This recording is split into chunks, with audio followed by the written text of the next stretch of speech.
Hi viewers, welcome to our channel. So ఈ సంక్రాంతికి టాలీవుడ్ నుండి 5 సినిమాలు అయితే రిలీజ్ అవ్వడానికి రెడీగా ఉన్నాయి.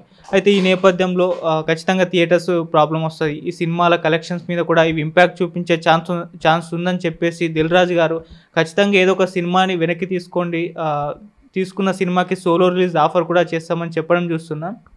సో ఈ నేపథ్యంలో ప్రశాంత్ వర్మ గారు హనుమాన్ సినిమా, ఆ సినిమా కూడా జనవరి 12కి రిలీజ్ కాబోతుంది. ఒక ఇంటర్వ్యూలో తన సినిమాని వెనక్కి తీసుకోమని బెదిరిస్తున్నారు, నా సినిమాని ఆపడానికి ప్రయత్నిస్తున్నారని చెప్పడం చూస్తున్నాం. మరి నిజంగా హనుమాన్ సినిమా ఇన్ని సినిమాల మధ్య రిలీజ్ అవ్వడం కరెక్ట్ అంటారా? ఈ సినిమా పైన కూడా మిగతా సినిమాల ప్రభావం చూపించే అవకాశం అయితే ఉంది. సో ఓవరాల్గా చూసుకుంటే ఈ థియేటర్ల ఇష్యూ ఎప్పటి నుంచో కూడా నడుస్తుంది మన టాలీవుడ్ ఇండస్ట్రీలో. సో మరి ఈ అంశం మీద డిస్కస్ చేయడానికి ప్రజెంట్ మనతో పాటు బందూక్ మూవీ డైరెక్టర్ లక్ష్మణ్ మురారి గారు ఉన్నారు. వారితో ఒకసారి డిస్కస్ చేద్దాం. Sir hello sir. Hello, good morning sir. టాలీవుడ్లో థియేటర్ ఇష్యూస్ అయితే ఎప్పటి నుంచో కూడా ఉంది. సో పెద్ద సినిమాలకు చిన్న సినిమాలకు మధ్య వారు నడుస్తూనే ఉంటుంది. సో ఇప్పుడు ప్రశాంత్ వర్మ గారి హనుమాన్ సినిమా కూడా సంక్రాంతికి రిలీజ్ కాబోతుంది. ఆ సినిమాని ఆపడానికి ప్రయత్నిస్తున్నారు, బెదిరిస్తున్నారని కొన్ని వార్తలు కూడా రావడం, మీ ఒపీనియన్ సార్? జనరల్గా ఏ సినిమాని ఎవరు ఆపలేరండి. సినిమాను ఆపడం అంటూ జరగదు. కాకపోతే ఏమవుతుందంటే సినిమా రిలీజ్ చేయాలంటే సటన్ థియేటర్ కావాలి. Theatre in some people's control, అంటే ఆ థియేటర్ అనేది వేరేళ్ళ కంట్రోల్లో ఉంటుంది. కాబట్టి థియేటర్ ఓనర్ దృష్టి ఎప్పుడు ఎలా ఉంటుందంటే వాడి థియేటర్ ఎప్పుడు హౌస్ఫుల్ కావాలని చూసుకుంటాడు.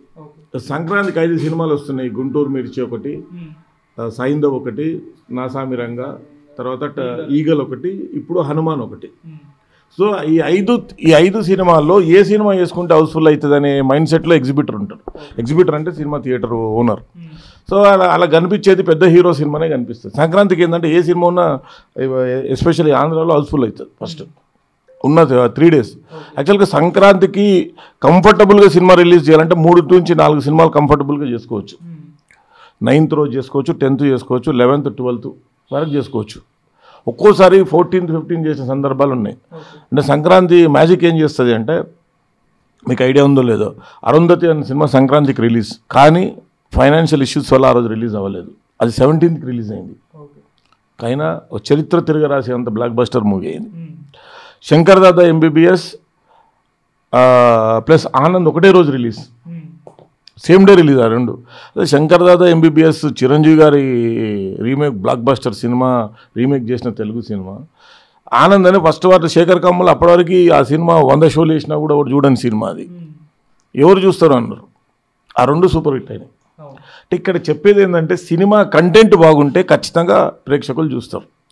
కమింగ్ టు ద కంటెంట్ బాగుందా లేదా అని తెలియాలంటే ఎవరో ఒకటి చూసి ఉండాలి. ఎవరో ఒకటి చూసి ఉండాలంటే దానికి థియేటర్ కావాలి. ఇదే చక్రం మనకి. సో పెద్ద సినిమాకి ఈరోజు థియేటర్ ఓనరు నాకు 13th డేట్ ఉన్నది, గుంటూరు మిర్చి అని పోస్టర్ వేసుకున్నాడు అంటే కరెక్ట్ 4 to 5 days హౌస్ఫుల్ వచ్చేస్తాయి ఆయనకి. సో హౌస్ఫుల్ వచ్చే సినిమాని ఎగ్జిబిటర్ కోరుకుంటారు. సో మేబీ హనుమాన్కి హౌస్ఫుల్ కాకపోవచ్చు. హనుమాన్ అనే సినిమాలు ఏంటి అంటే బాగుంది అన్నాక వచ్చే జనాలు వచ్చే సినిమా. ఎందుకంటే సూపర్ హీరో కాదు ఆ పిల్లడు. ఇప్పుడు ఎంత తేజాకి హిట్స్ ఉన్నా కూడా చిన్న సినిమాలే. అంటే సంక్రాంతిని ఢీకొట్టే హీరో కాదు. అది పక్కన పెడితే ఈ 4 సినిమాలు బాగుంటాయి, హనుమాన్ బాగుండదని మాత్రం నేను చెప్పట్లేదు. రేపు ఈ 4 సినిమాల కంటే హనుమానే బాగుండొచ్చు. కానీ ఇవన్నీ రిలీజ్ అయిన తర్వాత వచ్చే జడ్జిమెంట్ కాబట్టి అంటే ఏ ఒక్కరు ఇంకో సినిమాని ఆపలేరు. కాకపోతే ప్రేక్షకుడే ఏ సినిమా కోరుకుంటుండు అనే కోణంలో దిల్ రాజు చెప్పలేదండి. యాక్చువల్గా మీరు దిల్ రాజు అని చెప్పకండి. Telugu cinema chamber of commerce ప్రెసిడెంట్గా చెప్పాడు అంతే. ఇండివిజువల్ దిల్ రాజు ప్రొడ్యూసర్గా పాపం చెప్పలేదు. ఈ విషయంలో నేను దిల్ రాజుని తప్పుపట్టట్లేదు. కాకపోతే ఏంటంటే దిల్ రాజు కూడా చాయిస్ లేదు. దిల్ రాజు కాంట్ ఒక్కరిని చెప్పలేడు అన్నట్టు, నీ సినిమా ఆపుకోండి నేను చెప్పడానికి కూడా ఆయనకు అధికారం లేదు. ఇది ప్రజాస్వామ్య వ్యవస్థల ప్రకారం ఎవడి సినిమా ఎవడైనా రిలీజ్ చేసుకోవచ్చు. థియేటర్ దొరకకున్నా ఏదో మారుమూల ప్రాంతంలో ఒక్క థియేటర్లో రిలీజ్. కానీ ప్రతి ప్రొడ్యూసర్ ఆలోచించేది ఏంటంటే నా సినిమానే బాగుంది అనుకుంటాడు. ఇప్పుడు నేను ప్రశాంత్ వర్మ ఇంటర్వ్యూ కూడా చూస్తున్నాను ఏదో ఛానల్లో. నాకు కొంచెం అట్టిట్టుకున్నా, హీరోకి అట్టిట్టుకున్నా, మా ప్రొడ్యూసర్ మాత్రం ఫుల్ కాన్ఫిడెన్స్ ఉన్నాడు నా సినిమా మీద, హనుమాన్ మీద అంటున్నాను. ఇంకోటి హనుమాన్ అనే సినిమా మీద ఒక మంచి చెప్పొచ్చు ఏంటంటే ఇది బ్యాట్మ్యాన్, సూపర్ మ్యాన్, క్రిష్ ఇలా ఒక సూపర్ హీరో కాన్సెప్ట్. తెలుగులో పెద్దగా సూపర్ హీరో కాన్సెప్ట్స్ లేవు. ఐ థింక్ మిన్నల్ మురళి అనేది ఒక తమిళ మలయాళం. సో అలాంటి ఒక సూపర్ హీరోస్ ఉన్నారు కానీ మన దగ్గర సూపర్ హీరోస్ లేరు. అంటే సూపర్ హీరోస్ కాన్సెప్ట్ రాలేదు యాక్చువల్గా. ఎందుకంటే మన హీరోలను డైరెక్టే చూస్తున్నాం కాబట్టి ఇక సూపర్ హీరోలను కన్వర్ట్ చేసుకోలేదు. అంటే దానికి రీజన్ కూడా ఉంటుంది. మన హీరోలు సూపర్ హీరో కాన్సెప్ట్ సినిమాలను ప్రయోగాలు చేయకుండా వచ్చారు, వాళ్ళు ఇంకా మాసివ్ దీంట్లోనే ఉన్నారు కాబట్టి. ఇప్పుడు నేను మీకు ఒక దిల్ రాజు ఇంటర్వ్యూ కూడా నేను చూసిన. మళ్ళీ దిల్ రాజు ఒక ఏమన్నారు అంటే, నేను సోలోగా డేట్ ఇప్పిస్తాను అన్నాడు. That is also impossible. Solo date ఎవ్వరు ఇంపాసిబుల్. సోలో డేట్ ఉందంటే ఎవరెందుకు ఊరుకుంటాడు? ఖాళీగా ఉన్న థియేటర్లు ఉంటే 8 ఏళ్ల కింద, 12 ఏళ్ల కింద, 30 ఏళ్ల కింద సినిమాలు కూడా రిలీజ్ చేస్తున్నారు మన దగ్గర, చూస్తున్నారు ప్రతిరోజు. మొన్న వెంకీ కూడా రిలీజ్ అయింది, అంతకుముందు చిరంజీవి సినిమాలు, అంతకుముందు పవన్ కళ్యాణ్, ఎన్టీఆర్ సినిమాలు. అంటే సోలో డేట్ దొరకదు, అది ఫేక్ మాట. మళ్ళీ నేను చెప్తున్నాను. ఎందుకంటే సోలో డేట్ని ఫిల్ చేసే సినిమా బాహుబలి కూడా కాదు. ఎందుకు అంటే మనకున్న థియేటర్లు సుమారు 1000 వరకు ఉంటాయి. 1000 into 4000 షోలు చూసే జనాలు లేరు మన దగ్గర. మల్టీప్లెక్స్లు ఉన్నాయి. ఇది 2 days తర్వాత ఎవడు చూడాడు సినిమా. అందరూ తెలంగాణ, ఆంధ్రప్రదేశ్ మొత్తం చూసేసి ఉంటారు అంతే. ఇంకా సో సోలో రావడం చాలా టఫెస్ట్ టాస్క్. అది solo impossible to come. Solo వచ్చిర్రు అంటే ఎవడున్నాడు జనం. సో సోలో వస్తుంది అనేది కూడా నేను ఏకీభవించాను. కాకపోతే దిల్ రాజు చెప్పిన మాటని నేను చెప్తున్నా. As a film chamber of commerce ప్రెసిడెంట్గా తను చెప్పిండు. ఆయన స్వతహాగా ఏం చెప్పలేదు. తన ఇంటర్వ్యూ కూడా చూసినా, తన మాటలు కూడా టీవీలో అయిపోయి చూసినాను. తన అనడం ఏంటంటే 5 సినిమాల మధ్య 3 సినిమాలకు పర్ఫెక్ట్ అకామిడేషన్ దొరుకుతుంది, 2 సినిమాలు బ్యాక్ వెళ్ళండి. తనదేదో సినిమా ఉన్నది అనుకుంటా, ఆ సినిమా కూడా నేను ఏం రావట్లేదు అసలు, బరికం లేదంటే. అది రెండు వేరే ప్రొడ్యూసర్ ఏమంటాడు, ఆ సినిమా కంప్లీటే కాలేదు, ఎందుకు వస్తాడు ఆయన, అది చెప్పడానికి బాగుంటుంది. దాంట్లో నిజాలు వాళ్ళకి, ఆ టీం మెంబర్స్కే తెలుస్తుంది. ఎప్పుడైనా సంక్రాంతి బరిలో లాస్ట్ టైం నాకే ఎక్స్పీరియన్స్ అయ్యింది. నేను అప్పుడు సమ్మర్ అని వేటాడు విశాల్ సినిమా, డబ్బింగ్ సినిమా నేను రిలీజ్ చేస్తున్నాను. తనదేమో సీతమ్మ వాకిట్లో సినిమాల చెట్టు, ఆయనది 12th రిలీజు, నాది 14th రిలీజ్. అప్పుడు నాకు థియేటర్లు దొరకలేదు. మళ్ళీ నేను 2 days లేట్ వెళ్ళాల్సి వచ్చింది నాకు. అప్పుడు అయితే ఎవ్రీ టైం థియేటరు గ్యాప్ వస్తుంది. ఎందుకు గ్యాప్ వస్తుంది అంటే, సంక్రాంతి రోజు ఆల్మోస్ట్ అంటే తెలుగు సినిమాలు చూసే ఆల్మోస్ట్ ప్రేక్షకులు సినిమా చూడడానికి ఇంట్రెస్ట్ చూపుతారు అన్నట్టు. అదే నీకు తెలంగాణలో అంత ఉండదు. దసరా పండుగ రోజు ఎవరు సినిమా చూడరు. ఇక్కడ దీపావళి పండుగ రోజు, వినాయక చవితి పండుగ రోజు సినిమాలు చూడరు. వీళ్ళు ఎంజాయ్ ద ఫెస్టివల్. కానీ ఆంధ్రాలో కల్చర్ ఏంటంటే, పార్ట్ ఆఫ్ కల్చర్ ఆ రోజు సినిమా చూస్తారు వాళ్ళు. పొద్దున మన కోళ్ళ పందాలకు పోతూ కూడా ఆడు సినిమా చూసి కోళ్ళ పందాలకే పోతాడు. ఇంకో పందాలకు వెళ్ళుకుంటా ఆ రోజు ఏం పనులు చేయాలన్నా cinema part of their life. So సంక్రాంతికి ఖచ్చితంగా అది చరిత్ర, మనం ఏదో ఒకరోజు చెప్పాల్సిన కాదు, వాళ్ళ లైఫ్ అట్లుంది. కాబట్టి సంక్రాంతికే రావాలని అందరూ కోరుకుంటారు. సో మనకున్న థియేటర్ అకామిడేషన్లో ఖచ్చితంగా దొరకదు. ఇంకోటి ఏమవుతుంది అంటే, ఈ 4 రోజులు సినిమాలో రోజుకొక సినిమా చూసే ప్రేక్షకుడు ఉంటాడు. ఆ రోజు చూసిన తర్వాత హై అయిపోతాడు వాడు. 5వ సినిమా చూడడానికి కూడా ఇంట్రెస్ట్ ఉండదు. ఒక్కసారి అట్లా కూడా లాస్ట్ జరిగేది ఉన్నది. కాకపోతే ఈ సినిమా ఫస్ట్ సినిమా బాగాలేదు. ఇప్పుడు గుంటూరు కారం సూపర్ హిట్ అవుతుందని ఎవరు చెప్పలేదు. అది చూస్తే మళ్ళీ కలేజానే కనిపిస్తుందని ట్రోలింగ్ అయితేనే ఉన్నది. ఈవెన్ టైటిల్కి వెళ్ళి కలేజా లాగానే ఉన్నది టైటిల్. దాంట్లో అతి నీచ దరిద్రం గుంటూరు కారం లేదంటే, ఆ కుర్చీ మడత పెట్టే అంత బూతు పదాన్ని త్రివిక్రమ్ ఎలా యాక్సెప్ట్ చేస్తున్నాడో, మహేష్ బాబు ఎట్లా డ్యాన్స్ చేసిండో, అది అతి నీచమైన పని. నేను ఆ సినిమా చూడకపోవడానికి, నేను పర్సనల్గా నేను ఆ సినిమా మళ్ళీ ఎప్పుడు టీవీలో వచ్చినప్పుడు చూసుకున్నాను. లేకపోతే Mahesh Babu cinema first day చూడడానికి ఇంట్రెస్ట్ చూపుతాం మనం.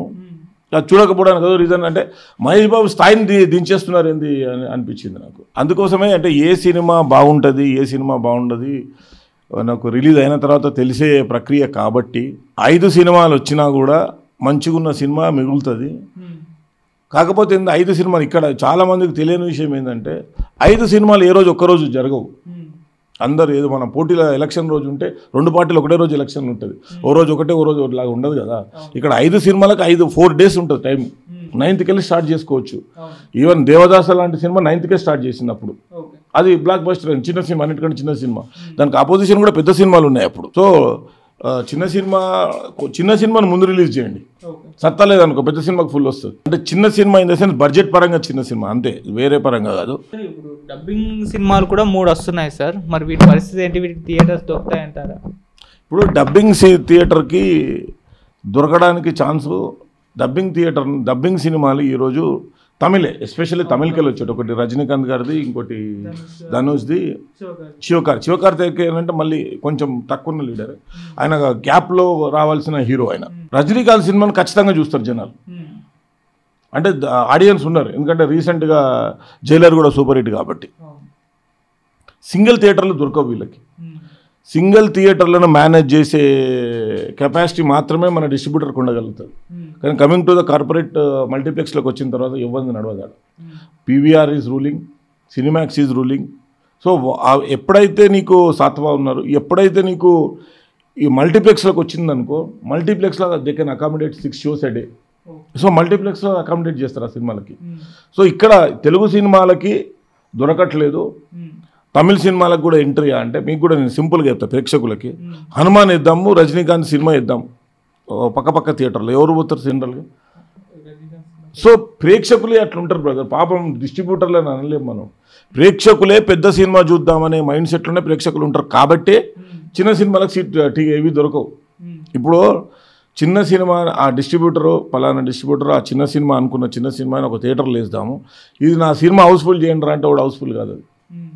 అది ఎప్పుడు అవుతాయి చిన్న సినిమాలు అంటే సినిమా చూసిన తర్వాత, రివ్యూ వచ్చిన తర్వాత.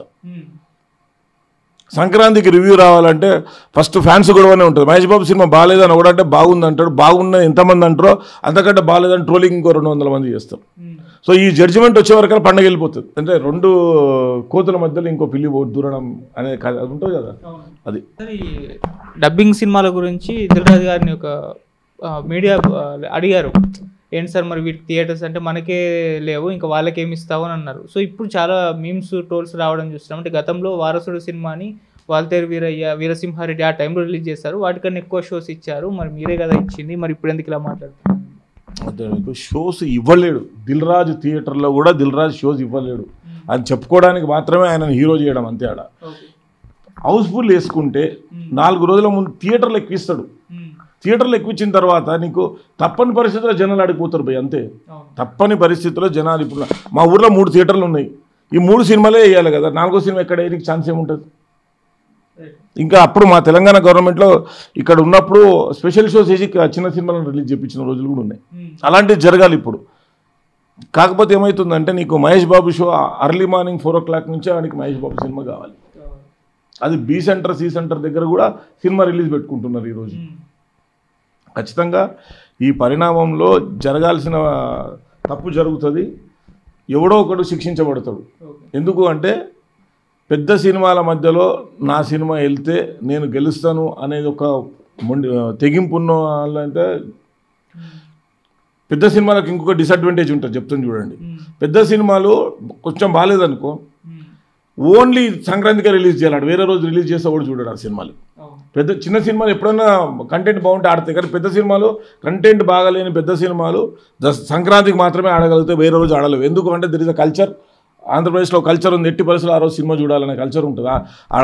అక్క చెల్లి వచ్చినా కూడా భావం తీసుకొని సినిమాకి పోతాడు, లేదా ఆడ మేకల పందాలకు, గొర్రెల పందాలకు పోయేలోపు కూడా ఈ లోపల సినిమా చూశాడు, అక్కడికి వెళ్తాడు. కాబట్టి పెద్ద సినిమాలకు ఇది ఒక పెద్ద గుడిబండ, ఖచ్చితంగా సంక్రాంతికే రిలీజ్ కావాలి. చిన్న సినిమాలు ఎక్కడ కంటెంట్ ఉంటే ఎప్పుడైనా ఆడగలుగుతాయి. మహేష్ బాబు గారు ఫ్యాన్స్ అయితే చాలా ఎంజాయ్ చేస్తున్నారు, ఎప్పుడు థియేటర్లో పడతాను కూడా చూస్తున్నారు సార్.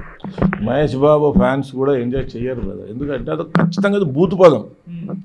అది కూడా ఏంది, మేము మొత్తం పదాన్ని మ్యూట్ చేసినాం కదా, కుర్చీ మడత పెడితే వరకే పెట్టినాం, తర్వాత 3 అక్షరాలు రాయలేదు అంటారు కదా. ఆ పదము తెలుగు, తెలంగాణ, ఆంధ్ర రాష్ట్రాల్లో కాకుండా ఈ తెలుగు చూసే యూట్యూబ్ ఛానల్లో ప్రతి ఒక్కడికి తెలుసు. ఎందుకంటే ఒక ముసలతను వాడుక భాషలో అనేసి దాన్ని అంత పాపులర్ చేసాడు. దాని మీద ఎవరైనా కూడా family audience they can't connect. అంటే మహేష్ బాబు కంటే ఎక్కువ ఫ్యామిలీ ఆడియన్స్ ఉంటారు, యూత్ ఉంటారు, at the same lady followers ఉంటారు. వాళ్ళకి ఆ బూత్ పదాన్ని దే కాంట్ డైజెస్ట్. అది మహేష్ బాబు రేంజ్ సినిమాకి అంటే సినిమా స్థాయిని తగ్గడం అన్నట్టు. అంటే కొన్నిటికి ఏం చేస్తారంటే ఈ కంటెంట్ ఉంటే చాలు, క్లారిటీ ఉంటే చాలు అనే దాంట్లో ఫుల్గా ఉంటారు, కానీ అడిషనల్గా చూపిస్తుంటారు అన్నట్టు. ఎలాంటిదన్నా ఇరికిచ్చి దాన్ని మేక్ గోబెల్ ప్రచారాల్లాగా ఏదైనా వైరల్ చేయాలన్నప్పుడు ఈ బూత్ ఉన్నది కదా, ఈ బూత్ నేసి కూడా why don't we make it viral అన్నట్టు. సో ఈరోజు డిస్కషన్ చేస్తున్నాము అంటే వాళ్ళు సక్సెస్ అయినట్టే, కానీ స్థాయి ఉంటుంది కదా, ఆ స్థాయి తగ్గినట్టు అవుతారు కదా. మహేష్ బాబు దీనివల్ల పెరిగేటోడు కాదు కదా, ఆల్రెడీ స్టార్డమ్ ఉన్న హీరో. సూపర్ స్టార్ సినిమాలో అంత బూతు పెట్టడం అనేది హర్షించదగ్గ విషయము కాదు. నేను రామజోగ శాస్త్రిని కూడా నేను డైరెక్ట్గా తిట్టిన, నాకు సరస్వతి పుత్ర అని చెప్పేసి. అంటే కొంతమందికి ఏమవుతుందంటే సినిమాకి బూతులు రాసి కూడా సరస్వతి పుత్ర అని వేసుకోవచ్చా, దాన్ని సరస్వతి పుత్ర. నేను direct questioning to Trivikram Srinivas గారు అండ్